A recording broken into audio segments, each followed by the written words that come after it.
വിനീത, സുനിത ഭൂമിയിലെത്തിയത് മണിക്കൂറുകളോളം വിവരിച്ചതാണ് വിനീത. ഓരോ ഘട്ടങ്ങളും നേരിട്ട് കണ്ടു തന്നെ സൂക്ഷ്മമായി നിരീക്ഷിക്കുകയും ചെയ്തു. അപ്പോൾ നമ്മൾ രാത്രി 12 മണിക്ക് തുടങ്ങിയതാണ്, അതിപ്പോൾ പുലർച്ചെ വരെ 6 മണിക്കാണ് ആ ഒരു വിവരണം നിർത്തിയത്. ഇത് നേരിട്ട് കാണുമ്പോഴുള്ള ഒരു അനുഭവം എന്തായിരുന്നു? ഓരോ ഘട്ടവും വീക്ഷിക്കുമ്പോൾ മനസ്സിലായത് എന്താണ് വിനീത? റോഷ്നി, വെങ്കി, ഈ ദൃശ്യങ്ങൾ കാണാത്തവർ, നാസയുടെ ലൈവ് സ്ട്രീമിംഗ് കാണാത്തവർക്ക് വലിയൊരു ചരിത്ര നിമിഷം നഷ്ടമായി എന്ന് തന്നെ ഞാൻ പറയും. കാരണം അത്രയധികം ആഹ്ലാദം നമുക്ക് തോന്നുന്ന, അഭിമാനം തോന്നുന്ന നിമിഷങ്ങളായിരുന്നു കടന്നുപോയത്. ഇന്നലെ രാവിലെ മുതൽ ശരിക്കും പറഞ്ഞാൽ ഉദ്വേഗത്തിൻ്റെ മണിക്കൂറുകൾ എന്ന് പറയണം. രാവിലെ 8:30 തന്നെ പേടകത്തിനകത്തേക്ക് യാത്രികർ പ്രവേശിച്ചിരുന്നു. 10:30 തന്നെ പേടകം അവിടെ നിന്ന് പുറപ്പെടുകയും ചെയ്തു. ഡ്രാഗൺ ക്രൂ പേടകത്തിൽ 4 പേരെയും വഹിച്ചുകൊണ്ടുള്ള യാത്ര തുടങ്ങി. 17 മണിക്കൂർ നീണ്ട പ്രക്രിയയാണ്. 17 മണിക്കൂർ നീണ്ട യാത്രയ്ക്കൊടുവിലാണ് ഇപ്പോൾ ശുഭപര്യവസായി ഉണ്ടായിരിക്കുന്നതെന്നാണ് വലിയ വിമർശനമൊക്കെ ഉയർന്നിരുന്നത്. റഷ്യയുടെ സോയൂസ് പേടകമൊക്കെ 3.5 മണിക്കൂർ കൊണ്ട് ലാൻഡ് ചെയ്യുന്നില്ലേ, പിന്നെ എന്തിനാണ് ഈ 17 മണിക്കൂർ എടുത്തതെന്ന ചോദ്യമൊക്കെ ഉയർന്നിരുന്നു. പക്ഷേ ഏറ്റവും പ്രധാനപ്പെട്ട കാര്യം ഏറ്റവും സൂക്ഷ്മതയോടെ ഇത് കൈകാര്യം ചെയ്യുക എന്നതാണ്.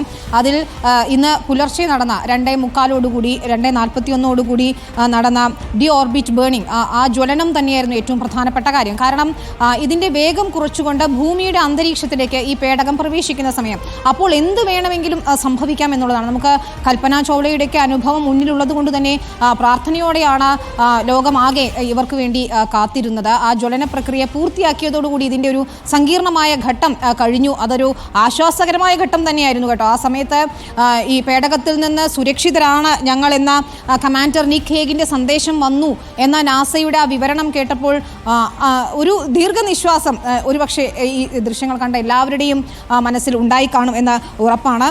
ഈ പേടകത്തിൻ്റെ വേഗം കുറച്ചുകൊണ്ട് ആ പാരച്യൂട്ട് തുറക്കുന്നതായിരുന്നു മറ്റൊരു മനോഹരമായ ദൃശ്യം. ഒരുപക്ഷെ റോഷ്നി, വെങ്കി, നമ്മൾ ജീവിതത്തിൽ ഏറ്റവും മനോഹരമായി തോന്നുന്ന ദൃശ്യങ്ങൾ എന്താണ്? ഒരുപക്ഷെ ഈ വാർത്താ റിപ്പോർട്ടിങ്ങിനിടയിൽ മനോഹരമായി തോന്നിയ ദൃശ്യം ഏതാണെന്ന് ചോദിച്ചാൽ ഇപ്പോൾ എനിക്ക് പറയാൻ തോന്നുന്നത് ആ ദൃശ്യം തന്നെയാണ്. കാരണം ഈ 4 പാരച്യൂട്ടുകൾ തുറന്നുകൊണ്ട് ഒരു ഭാഗത്ത് സൂര്യൻ ഇങ്ങനെ ഉദിച്ചുയരുകയാണ്. നീലാകാശം നമ്മൾ കാണുന്നു. നീലാകാശത്തിലൂടെ സൂര്യപ്രകാശത്തിൻ്റെ തെളിച്ചത്തിൽ 4 പാരച്യൂട്ടുകളിൽ തൂങ്ങിയ പേടകം ഇങ്ങനെ ഇറങ്ങുന്ന ആ ദൃശ്യം അതുതന്നെയാണ് ഇപ്പോൾ ഈ സോഷ്യൽ മീഡിയ ഹാൻഡിലുകളിലൊക്കെ ട്രെൻഡിങ് ആയി ഓടിക്കൊണ്ടിരിക്കുന്നതും. ആ ദൃശ്യം തന്നെയാണ് ഒരുപക്ഷെ ഈ യാത്രയിലെ ഏറ്റവും മനോഹരമായ ദൃശ്യങ്ങളിൽ ഒന്ന് എന്ന് നമുക്ക് പറയേണ്ടി വരും. പിന്നീടാണ് ഈ സ്പ്ലാഷ് ഡൗൺ നടന്നത്. 3:27 തന്നെ ഈ സ്പ്ലാഷ് ഡൗൺ നടന്നത്. അതായത് ഈ പേടകം കടലിലേക്ക് പതിച്ചു. നേരത്തെ ശ്യാമ പറഞ്ഞതുപോലെ ആ സമയത്ത് പ്രകൃതിയും ഇതിനോട് ഇണങ്ങി നിൽക്കുകയായിരുന്നു, അല്ലെങ്കിൽ പ്രതീക്ഷിച്ച് നിൽക്കുകയായിരുന്നു തോന്നും. ആകാശവും കരയും കടലും ഒക്കെ തന്നെ ഇവരെ വരവേൽക്കാൻ നിൽക്കുകയായിരുന്നു എന്ന് നമുക്ക് വേണമെങ്കിൽ കാവ്യാത്മക വിവരം, ഒരുപക്ഷെ എക്സാജറേഷൻ എന്ന് തോന്നാമെങ്കിൽ പോലും തത്സമയം ആ ദൃശ്യങ്ങൾ കണ്ടവർക്ക് അങ്ങനെ തന്നെ പറയേണ്ടി വരും. കാരണം ഡോൾഫിനുകൾ തുള്ളിക്കളിക്കുന്നത് നമ്മൾ കണ്ടു ഈ പേടകത്തിന് ചുറ്റും. അമേരിക്കൻ നാവികസേനയുടെ അംഗങ്ങൾ എത്തുന്നതിന് തൊട്ട് മുൻപ് ഡോൾഫിനുകളാണ് എത്തിയത് ഈ പേടകത്തിന് ചുറ്റും നമ്മൾ കണ്ടത്.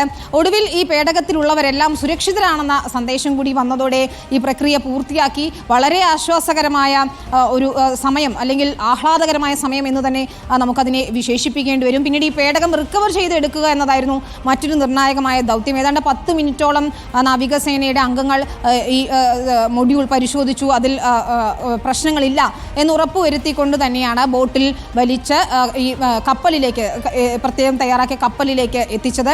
പിന്നീടും ഇതിനു മേൽ, ഈ പേടകത്തിന് മേൽ ശുദ്ധജലം ഉപയോഗിച്ച് കഴുകുന്നതൊക്കെ നമ്മൾ കണ്ടു. അതായത് ഈ ഉപ്പുവെള്ളത്തിൻ്റെ അംശമൊക്കെ ഒഴിവാക്കുന്നതിന് വേണ്ടി തന്നെയായിരുന്നു അത് ചെയ്തത്. അതിനുശേഷമാണ് 4 യാത്രികരെയും പുറത്തേക്ക് എടുത്തത്. നമുക്കറിയാവുന്നതുപോലെ ആദ്യം കമാൻഡർ നിക് ഹേഗ് തന്നെയാണ് പുറത്തു വന്നത്.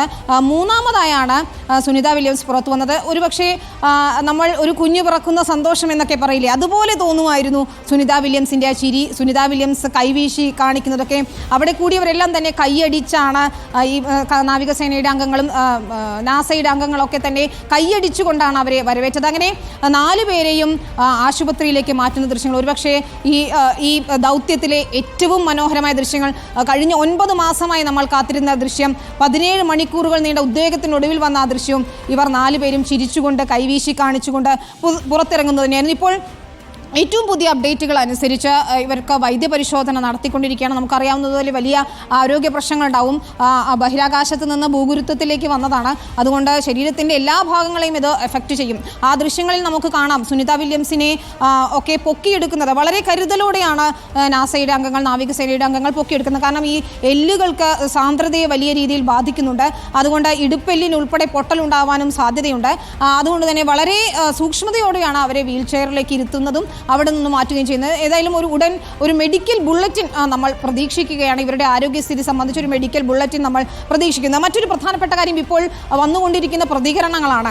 നാസയെയും ഡൊണാൾഡ് ട്രംപിനെയും ഒക്കെ അഭിനന്ദിച്ചുകൊണ്ട് എലോൺ മസ്കിന്റെ ട്വീറ്റ് അല്പസമയത്തിന് മുൻപാണ് വന്നത്. നമുക്കറിയാം ബഹിരാകാശ രംഗം കൊമേഴ്സ്യലൈസ് ചെയ്യുന്നതിൻ്റെ ഒരു ബിസിനസ് താല്പര്യത്തോടു കൂടിയാണ് സ്റ്റാർലൈനറും സ്പേസ് എക്സും ഇത്തരത്തിൽ കൊമേഴ്സ്യലൈസ് ചെയ്തുകൊണ്ട് ബഹിരാകാശ യാത്രികരെ അയക്കുന്നതിന് വേണ്ടിയുള്ള ദൗത്യം തുടങ്ങുന്നത്. അതിൻ്റെ ഒരു സൂക്ഷ്മത പരിശോധിക്കുന്നത്, അതിൻ്റെ സുരക്ഷിതത്വം പരിശോധിക്കുന്നതിന് വേണ്ടിയാണ് സുനിത വില്യംസിനെയും ബുഷ് വിൽമോറിനെയും സ്റ്റാർലൈനർ ബഹിരാകാശത്തേക്ക് അയക്കുകയും ചെയ്തത്. പക്ഷേ ആ പേടകം തന്നെ അവിടെ ആ ദൗത്യം തന്നെ നിന്നു പോവുകയും അവർക്ക് അവിടെ കുടുങ്ങിപ്പോവുകയും ചെയ്യുന്ന സാഹചര്യം. 8 ദിവസം കൊണ്ട് പൂർത്തിയാക്കാം യാത്ര എന്ന് വിചാരിച്ചിടത്തു നിന്ന് 9 മാസത്തേക്ക് അത് മാറി. അവിടെ സഹായിക്കാൻ എത്തുന്നത് റൈവൽറിയായ, അതായത് എതിർപക്ഷത്ത് നിൽക്കുന്ന സ്പേസ് എക്സ് ആണ് എന്നത് നിർണായകമാണ്. ഇതിൽ നമുക്കറിയാവുന്ന പോലെ അമേരിക്കൻ തെരഞ്ഞെടുപ്പിൽ പോലും വലിയ ചർച്ചാ വിഷയമായതാണ് സുനിത വില്യംസിന്റെ മടങ്ങിവരവ് എന്ന് പറയുന്നത്. സ്പേസ് എക്സിനെ സംബന്ധിച്ചിടത്തോളം ഇതൊരു വലിയ നേട്ടമായി അവതരിപ്പിക്കുമെന്ന കാര്യത്തിൽ തർക്കമില്ല. ഞങ്ങളുടെ പ്രൊജക്റ്റുകളെല്ലാം, ഞങ്ങളുടെ പദ്ധതികളെല്ലാം 100% വിജയമാണ്. ഞങ്ങളുടെ എതിർപക്ഷത്ത് നിന്നുള്ളവരെ പോലും രക്ഷിക്കാൻ ഞങ്ങൾ വേണ്ടി വന്നു എന്നതുൾപ്പെടെയുള്ള അവകാശവാദങ്ങളൊക്കെ നമ്മൾ എലോൺ മസ്കിന്റെ ഭാഗത്തു നിന്ന് ഏതായാലും വരും മണിക്കൂറുകളിൽ പ്രതീക്ഷിക്കുകയാണ്.